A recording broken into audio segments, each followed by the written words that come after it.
ഏതാ പിടയ്ക്കുന്ന മീന്? പിടയ്ക്കുന്നതോ? ഇത് ചെറുതായി വാലിട്ടടിക്കുന്നല്ലേ ഉള്ളൂ. അല്ലാതെ പിന്നെ മീൻ എഴുന്നേറ്റ് അറബിക്കുത്ത് കളിക്കൂ. തർക്കുത്തരം വേണ്ട. ഏതൊക്കെ മീനുണ്ട്? ഇത് അത്തി, ഇത് മാവേലി. മാവേലിയ അല്ല, സോറി, ഇത് മത്തി, ഇത് ആവോലി. ഓ അങ്ങനെ. ഈ മീൻ അമോണിയ ഇട്ട് കൊണ്ടുവന്നാണോ? അത് പിന്നെ അതെ. അതെന്തിനാ? അത് ഈ മീനൊക്കെ ഫ്രഷ് ആയിട്ട് ഇങ്ങനെ ഭംഗിയായിട്ട് ഇരിക്കുന്നുണ്ട്, അതിന് വേണ്ടിയാ. ഓ, അപ്പൊ ഭംഗിക്ക് വേണ്ടി മീൻ അമോണിയ ഇട്ട് കൊണ്ടുവരണം. പിന്നെ മീന് കുട്ടിക്കുറ പൗഡർ ഇട്ട് കൊണ്ടുവരാൻ പറ്റുമോ? എഗൈൻ തർക്കുത്തരം വേണ്ട. മത്തി 1 കിലോ എടുത്തോ. ഇതേതാ ഈ സ്വർണ്ണ കളർ മീന്? അയ്യോ, നിങ്ങൾക്കുള്ളതല്ല.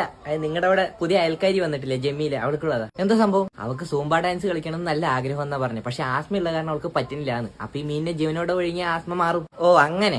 അപ്പൊ ചേട്ടാ, ജമീലയ്ക്ക് വേണ്ടി ഞാൻ കടലിൽ പോയി പിടിച്ചോണ്ട് വന്നതാ. ഓ മോനെ, ചില മീനിൽ കൊമ്പുണ്ടാവും, സൂക്ഷിച്ചിട്ട് വേണം. നടക്കട്ടെ. എന്തിനായിട്ട് കാണുന്നു പറഞ്ഞേ? ഈ മീനിനെ ഒന്ന് ജീവനോടെ വിഴുങ്ങിക്ക്, ആസ്മ മാറും. അയ്യോ വേണ്ട കേട്ടോ. വിഴുങ്ങ് ജമീല, വേണ്ട കേട്ടോ. വിഴുങ്ങ അങ്ങോട്ട്. കാലമട തൊണ്ട അടഞ്ഞു പോയെന്നെ. അയ്യോ സോറി. സൂമ്പി.